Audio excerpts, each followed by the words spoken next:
Magpapatuloy po tayo sa ating pong pag-aaral, sa ating long journey dito sa The Gospel According to Mark. At ito po ang ating ika-13 yugto ng pag-aaral dito sa Mark. Medyo matagal-tagal na rin, pero mahaba pa ang ating gagawin na pag-aaral dito. At kung kalooban ng Panginoon ay matapos natin ito sa loob ng isang taon, ito pong The Gospel According to Mark. Sino sa atin dito ang naparatangan na ng hindi totoo? Naranasan niyo na yan? Have you been accused of something that is not true? Palagay ko, ang ilan sa atin dito ay may ganyan ng karanasan. At gaano man, ano man ito, ano man ang paratang na yan, mababaw na paratang, seryosong paratang, kahit ano pa yan, tiyak na nagbibigay yan ng kabigatan sa ating mga damdamin, di ba? Ngunit, ang antas ng bigat ng isang paratang sa isang tao ay nakadepende sa kung kanino nang galing. Naintindihan niyo po yun? Ibig sabihin ko, yung bigat na nararamdaman mo kapag pinaratangan ka ng isang bagay na hindi totoo ay nakabatay sa kung sino yung nagparatang sa iyo. Halimbawa, ang nagparatang ba sa iyo, kaaway mo? O ang nagparatang ba sa iyo, kakompetisyon mo sa negosyo? O ito ba'y kapitbahay mo? O ito ba'y kaibigan mo? O ito ba'y kasamahan mo sa church? O ito ba'y kapamilya mo? Hindi ko alam sa inyo, pero palagay ko sa marami sa atin dito, higit na mabigat ang damdamin natin kapag ang problema natin ay nasa loob ng sambayanan natin. Di ba? Kapag ang problema mo sa loob ng pamilya mo, higit na mabigat yan kaysa sa problema mo doon sa kapitbahay mo. Bakit? Sapagkat, kapamilya mo yan eh. Hindi ba? Kapuso mo yan eh. Inaasahan mo na mas sensitibo ang kapamilya mo sa pangangailangan mo. Inaasahan mo na sa panahon ng iyong mga pagdaramdam at mga karamdaman, miyembro ng pamilya mo ang siyang aalalay sa iyo. Inaasahan mo na kapag meron kang mga struggle sa iyong emosyon, miyembro ng pamilya mo ang siyang uunawa sa iyo. Hindi ba? At it simply adds to the heart, the pain. Nagdadagdag ng sakit kapag ka mismo na ang kapamilya mo ang nagpakita ng hindi magandang pag-uugali laban sa iyo. Hindi ba mga kapatid? Nais ko sabihin sa inyo na hindi bago yan sa karanasan natin. Nangyari rin yan sa ating Panginoong Jesus. Hindi tayo dapat mabigla na kapag natuklasan natin na Jesus had all this and He has to deal with this too, with His own family. Ito'y hinarap din ng Panginoon sa Kristo sa kanyang sariling pamilya. Siguro nagulat tayo. Meron palang pamilya si Jesus? Meron pala siyang kapamilya? Meron! Meron siyang kapatid? Meron siyang nanay? Meron siyang kapatid na lalaki? Meron siyang kapatid na babae? Paano natin mapapatunayan yan? Kung aabante lang tayo ng ilang mga kapitulo dito sa Marcos, na binasa ni Kuya Tony kanina, sa chapter 3, at pupunta tayo doon sa chapter 6, verse 3, ito mababasa natin. Ito yung panahon na kung saan yung mga kritiko ng Panginoong Jesucristo, ng mga taga-Nazaret, ng mga taga-Galilea, tumitingin sa Kanya. At kaya iniisip, ano bang klase itong ginagawa ng Jesus na ito? Ito ang sabi nila sa verse 3. Hindi ba ito ay karpintero? Si Jesus Christ, hindi lang siya anak ng karpintero rin siya. Hindi ba siya anak ni Maria at kapatid ni na Santiago, Jose, Judas at Simon? Hindi ba narito kasama natin ang kanyang mga kapatid na babae? At sila'y natisip sa kanya. Ano ibig sabihin? Si Jesus Christ, malaki pala yung pamilya niya, no? Meron siyang nanay, may mga kapatid na lalaki, at meron pang mga kapatid na babae, mga half-brothers and sister niya ito. Sa laman. Ito ang ating nakikita dito, mga kapatid. na maging doon sa loob ng pamilya ni Jesus, kapansin-pansin na hindi sila masaya kay Jesus Christ sa ginagawa niya. Hindi sila supportive doon sa simulain na kung saan ang ating Panginoon Kristo ay ginagawa niya. Hindi lang dahil hindi perfect ang kanyang mga brothers and sisters. Ang isang malungkot dito, mga kapatid, din sa binasa ni Kuya Tony kanina, isang malaking probabilidad na lumapit yung mga kapatid niya, yung kapamilya. Actually sa English, family. Family. Maraming problema sa translation, pero family, ibig sabihin, kasama rin yung kanyang nanay, si Mary. Bakit ko masasabi na kasama yung nanay niya? Sapagkat kung babasahin natin sa mga susunod pa mga talata, nandoon sa labas ng bahay, si Maria at ang kanyang mga kapatid naghihintay sa kanya habang siya ay nangangaral sa mga tao. Ibig sabihin, yung mga itong mga kapatid na laban sa Panginoon Kristo at hindi siya naiintindihan, pero hindi pinipigilan ng kanyang nanay na si Maria yung reaksyon ng kanyang mga kapatid sa hindi natin alam ng dahilan. At maaari mamaya magbigay tayo ng ilang mga salita patungkol yan. And the text this morning describes a little about the situation of Jesus' family in the flesh and their attitudes towards Him.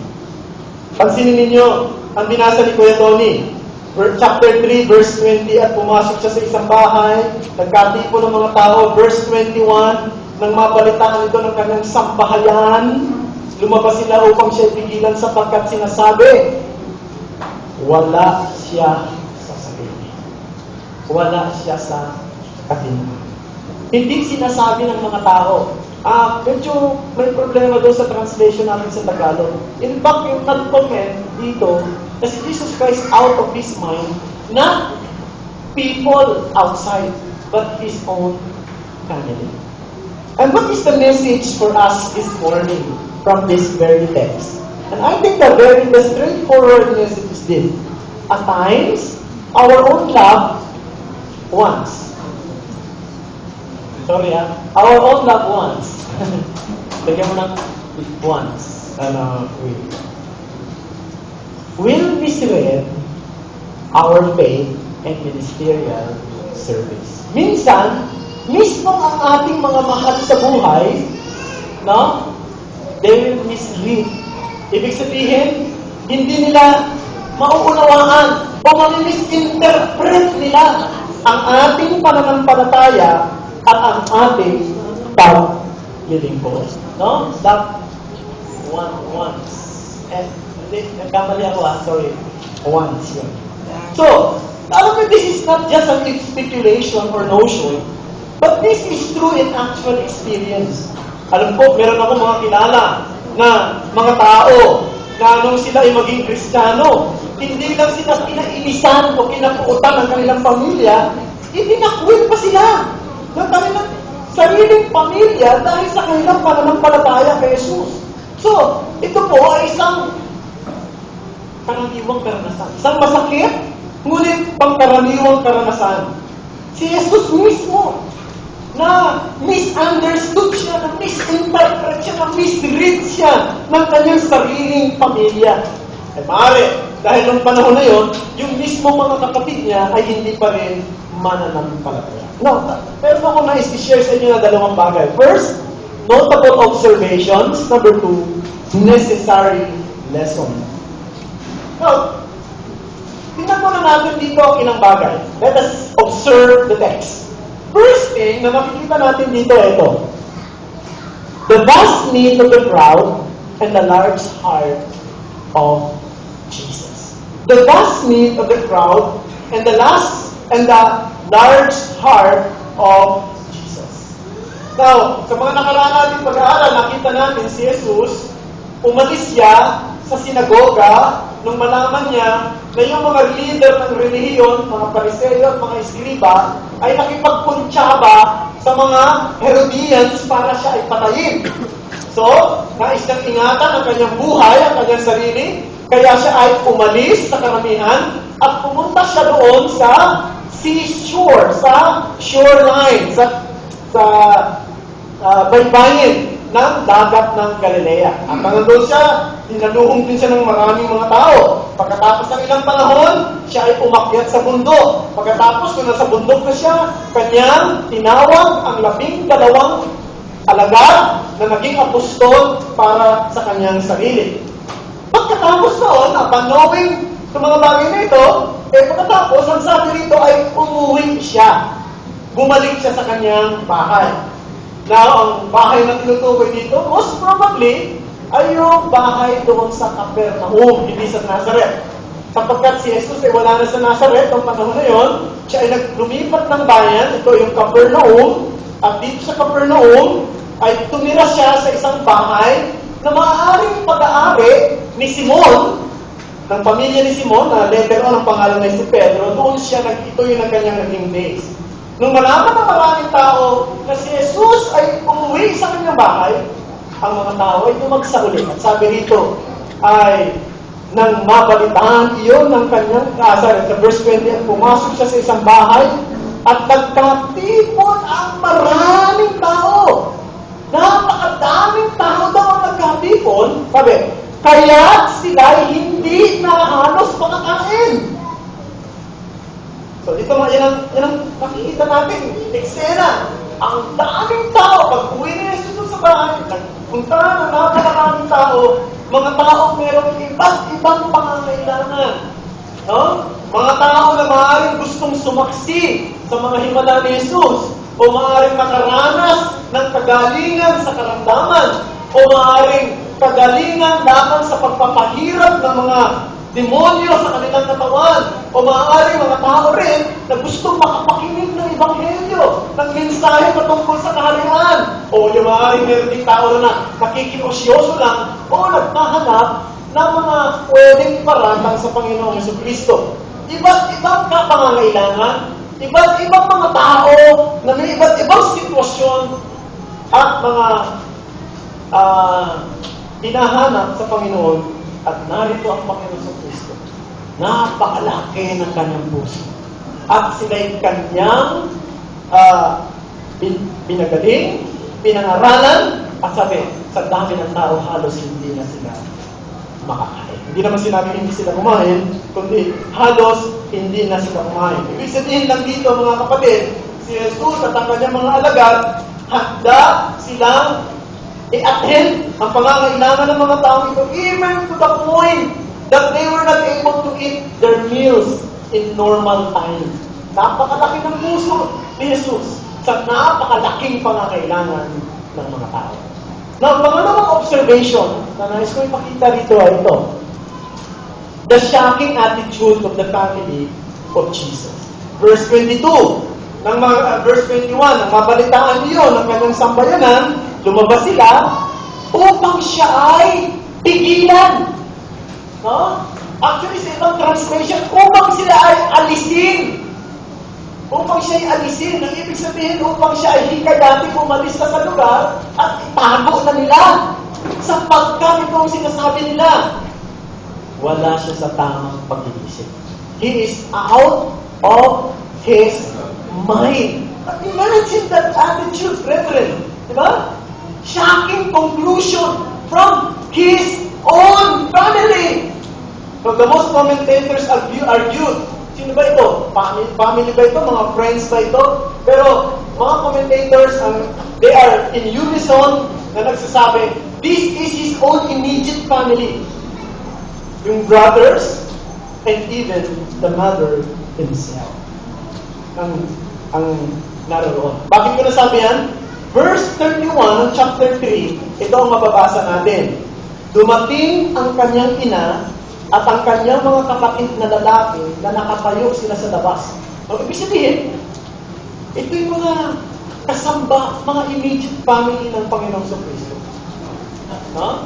At gusto ko lang obserbahan niyo yung play of words dito. No? Verse 20, ang sabi, daming mga tao, halos hindi sila makakain. Pagdating sa verse 21, ang reaksyon ng kanyang pamilya, he is out of his mind. Wala na siya sa sarili.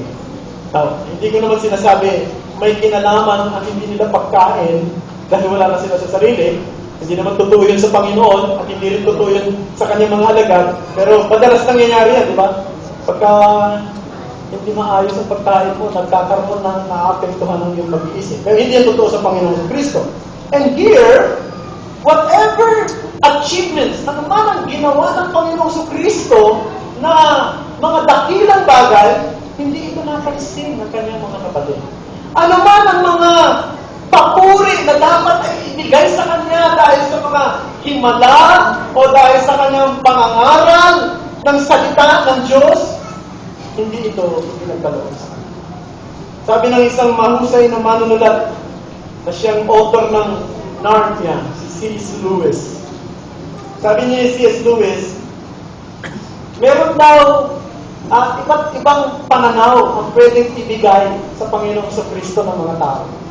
May mga tao na pwedeng ang tingin sa Panginoong Kristo ay lunatic. Alam niyo sabi ng lunatic? Medyo nababaliw. Liar, sinungaling, or Lord, Panginoon. Or mad, bad, or God. Now, ano ang tingin ng mga religious leaders sa Panginoon sa Kristo? Verse 22. Siya ay inaalihan ng masamang espiritu ni Beelzebub. Imagine yun, ano? Nagpapagaling si Jesus ng karamdaman, nagpapalayas ng demonyo, no? Gumagawa ng matitinding himala, nagpakain ng 5,000 mga lalaki sa pamamagitan ng 5 tinapay at 2 isda. Ano nangyari? Ang sabi ng mga religious leader, siya ay inaalihan ni Beelzebub. Siya ay masamang espiritu.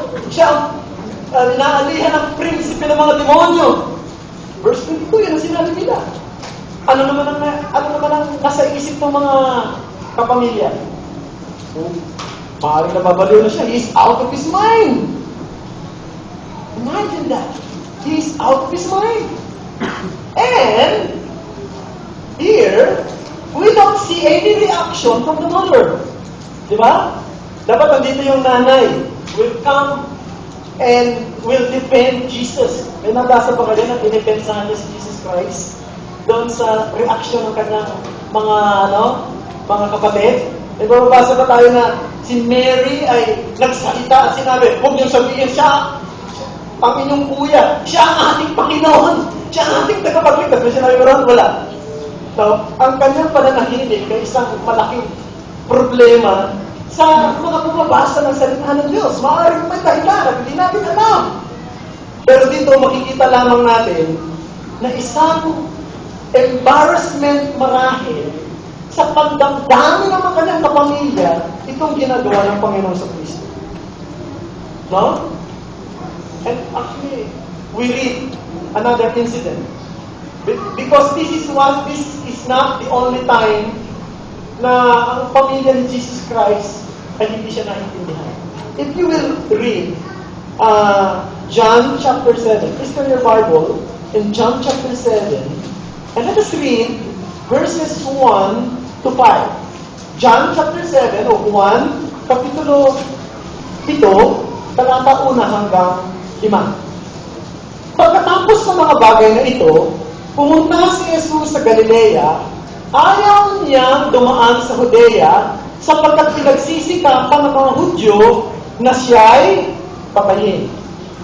Malapit na noon ang pista ng mga Hudyo, ang pista ng tabernakulo. Verse 3. Sinabi sa kanya ng mga kapatid, sinabi sa kanya ng kanyang mga kapatid, umalis ka rito! Nandito ang kapatid sa pananampalataya, mga kapatid niya. Umalis ka rito at pumunta ka sa Judea upang makita ng iyong mga alagad ang iyong mga ginagawa. Sapagkat walang tao nagnanais makilala ang gumagawa sa anumang bagay sa lihim, ng anumang bagay sa lihim. Kung ginagawa mo ang mga bagay na ito, ipakilala mo ang iyong sarili sa sanlibutan. Verse 5. Sapagkat maging ang kanyang mga kapatid man ay hindi sumasampalataya sa kanya. Nakita niyo? Ano yung pag pinasa niyo yung tono? Pag tingnan niyo yung tono ng salita, sarcasm yun. Sarcastic yung dating. Sinasabi ng mga kapatid niya sa laman, mabuti ba pumunta ka sa syudad? Kung gusto mo makilala at makita ang mga himala, dapat pumunta ka sa syudad. Para maraming tao ang nakakakita sa iyo roon. Huwag. Dito. Kasi dito, lihim lang nila makikita ikaw. No, if you want to be somebody, show yourself, go to the city. It's a sarcasm. It's a sarcastic comment from his very own brethren. And as you listen to this word, brethren, ano may isip natin? Diba? There is no doubt. Walang kaduda-duda na ang paglaban mismo ng iyong mga taong malapit sa iyo, ng mga taong mahal mo, ang pinakamahirap na pagsubok na pwedeng pagdaanan ng isang Kristiyano. Di ba? Yung mga mismong kapatid mo, mismong kapamilya mo, mismong mga taong mahal mo, ang siyang laban sa iyo. Now, let's go to the next point. Notable observation. Let's go to the second point. Necessary lesson. Ano mga leksyon na pwede natin makita sa simpleng incident ito? Unang leksyon na ito. Be ready for misinterpretation. Maging handa tayo na ma-misinterpret ng mga tao. Maging handa tayo na ma-misunderstand ng mga tao. Si Jesus, anak siya ng Diyos. Gumawa siya ng mga dakilang bagay. Hindi siya nakagawa ng kasalanan.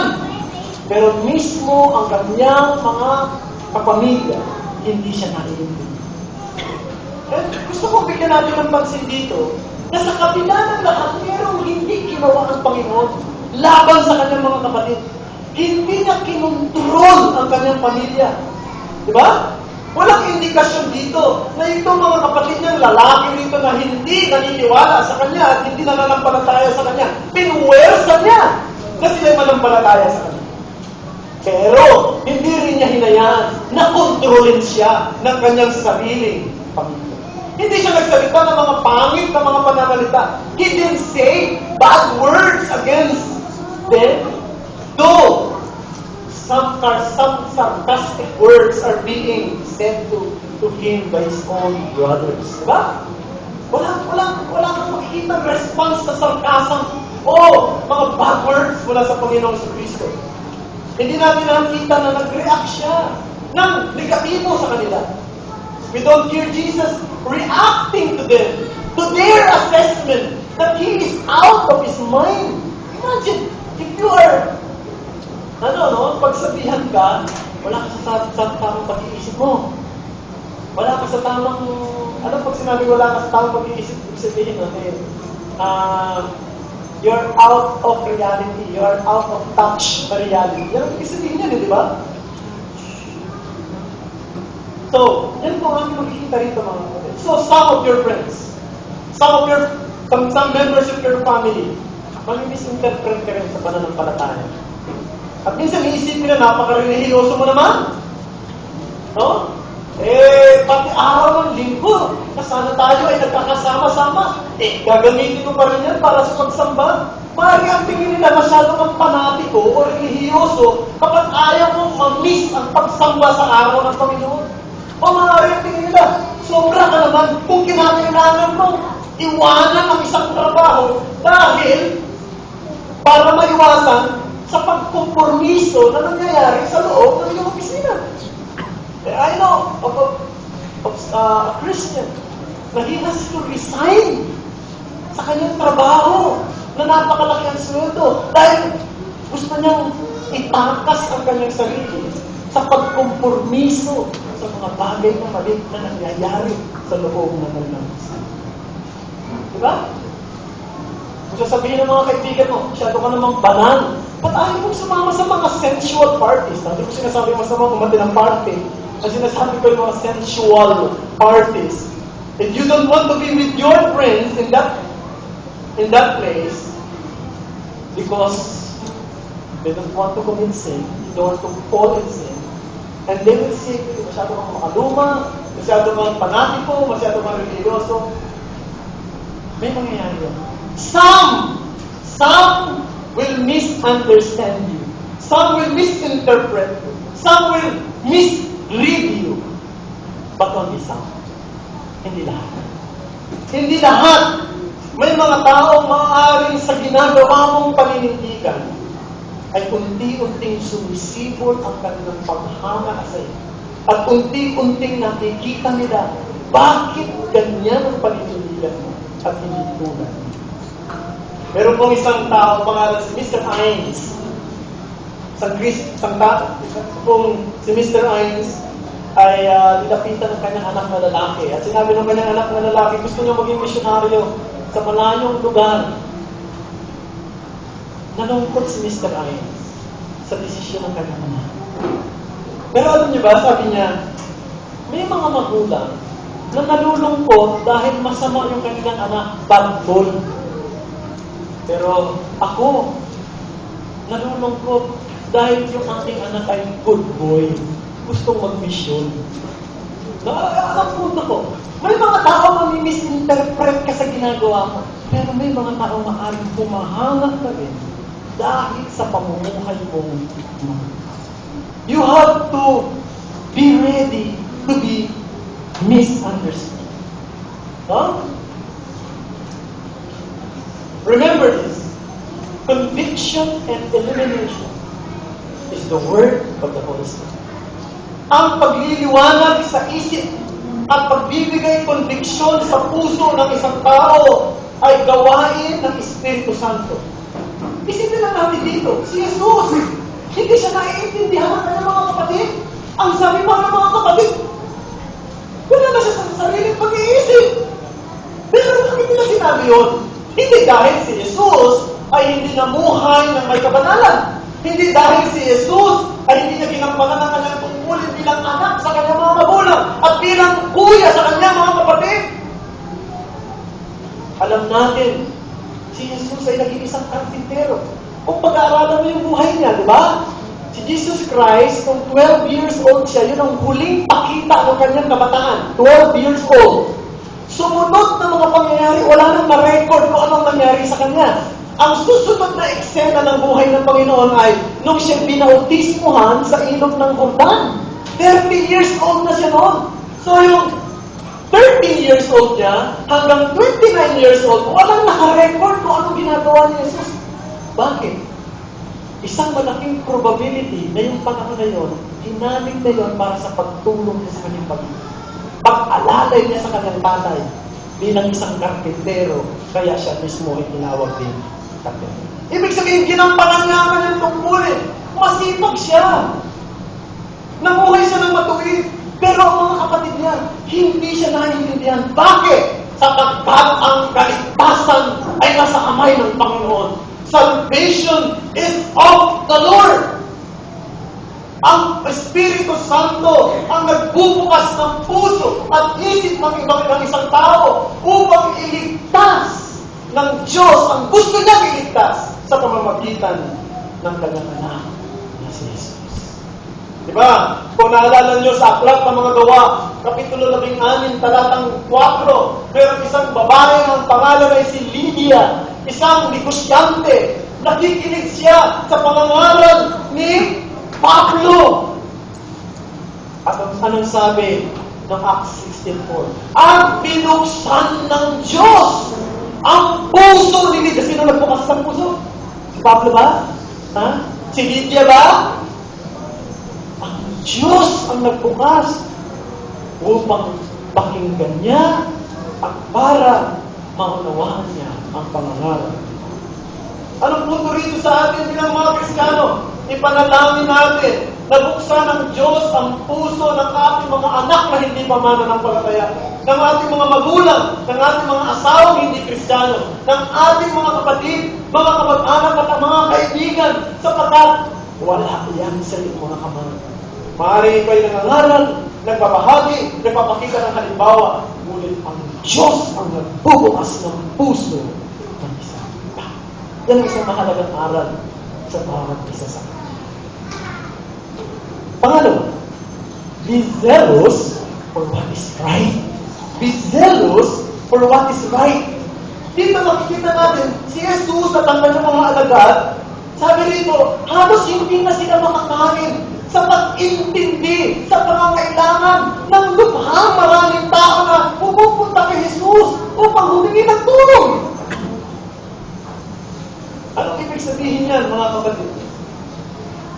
sacrifice their meals because of their zeal for the Word of God and because of their compassion for the lost. So, hindi ko sinasabi na huwag din tayong kumain. Hindi ko sinasabi, mag-fasting na lang tayo. Tumulong na lang tayo. Maglingkod na lang tayo. Huwag na tayong kumain. No, I'm not saying that, friend. I don't mean that we have to do likewise. That we have to neglect the need of our physical body. The principle is this. Zeal for the things of God. Ano ibig sabihin yan? Kasikhayan sa mga bagay ng Diyos. Kamusta yung kasikhayan mo sa mga bagay ng Diyos? Kamusta yung pag-ibig mo sa mga bagay ng Diyos? Meron ka ba bang pag-ibig sa paglilingkod sa Panginoon? Meron ka ba bang pag-ibig sa simulain ng Panginoon? Meron ka ba bang pag-ibig sa kaluwalhatian ng Panginoon? Meron ka ba bang pag-ibig sa iglesia ng Panginoon? Sa mga tao ng Panginoon? O ginagawa mo lang ang isang bagay dahil nakagawian mo lang? Kaya ka nandito dahil nakagawian mo na lang na umaten pag Sunday. Kaya ka nagpa-participate sapagkat you are just doing it in motion. Or it is routine for you to do it. Sana siyasatin natin ang ating puso. Sapagkat hindi lang tinitingnan ng Diyos ang ating kasipagan, ang ating ginagawa, kundi ang ating motibasyon. Bakit natin ito ginawa? Sinasabi ni Samuel, sa 1 Samuel chapter 16 verse 7, ang tao tumitingin sa panlabas na anyo, ngunit ang Diyos ay tumitingin sa puso. Kamusta ang ating puso? Ito ba'y nagmamahal pa rin sa mga bagay ng Diyos? Do we have the zeal for the things of God? Pangatlo at pangatlo. Be mindful of your priority as Christians. Be mindful of your priority as Christians. Now, mahalin natin ang ating mga pamilya. Mahalin natin at gumawa tayo ng magandang halimbawa sa kanila sa daan ng kabanalan at kapilan. Children, you should respect your parents. Kahit may parents mo, hindi Christian, respect them. No? Igalang mo ang iyong mga magulang kahit na hindi sila Christian. Mga asawang babae, magpasakop kayo sa inyong mga asawang lalaki. Kahit na hindi Christian yung asawa ng lalaki. Hindi naman sinabi ng Bible na magpasakop lang kayo sa inyong asawang lalaki na Kristiyano. Maging responsable tayo. But we must get our priorities right. Gusto natin na nakakatanggap tayo ng approval di ba, sa ating mga miyembro ng ating pamilya, sa magulang natin, sa asawa natin. It is lovely to get sympathy and understanding from our nearest and dearest. Pero kung Kristiyano tayo, meron tayong higit na dapat isipin. Hindi ang pinakamataas na antas ng kaluhuran ay ang kaluhuran ng ating pamilya. Kundi ang pinakamataas na antas ng kaluhuran hinahanap natin ay ang kaluhuran ng Diyos. Hindi kung nalulugod ba ang magulang mo, ang asawa mo, ang anak mo, ang kapatid mo, nalulugod ba ang Diyos sa iyo? Yun ang tanong. And if we're Christians, we do have something others don't have. Meron tayong taglay na wala sa iba. Alam niyo ba? Naku, may panahon na hindi ka naiintindihan ng iyong pamilya dahil sa iyong pananampalataya. Hindi ka naiintindihan ng iyong mga kapatid dahil sa iyong pananampalataya. Dahil sa mga panahon na nasasaktan ng iyong kalooban dahil hindi nila nauunawaan ng iyong paninindigan sa Diyos. Nais ko sabihin sa iyo na meron ka pang isang pamilya. Ang pamilya na yan ay isang pamilyang pangwalang hanggan. At ang iyong ama ay ang Diyos. Na siya mahigit na nakauunawa at may malasakit sa iyo. At ikay mayroong mga kapatid na mga lalaki at mga babae kay Kristo Jesus. Mga kapatid at mga na hindi ka huhusgahan. No? Bakit failure pa sa iyong family? Bakit? Lahat tayong failure. Diba? All of us here, lahat tayong failure. Lahat tayong bigo. Lahat tayo hindi perfecto. biyaya lang ng Diyos kung bakit tayo ay naligtas. Yan ang dapat natin gawin. No? So we should be mindful of our priority. Yes, we want our family to support us. But if it will not happen, we have our priority. We will rather obey God than men. Now, as we close, ano nangyari sa pamilya ni Jesus? Masyadong pinapangit natin ang image ng kanyang family sa pag-aaral natin. Ano nangyari sa family ni Jesus later on?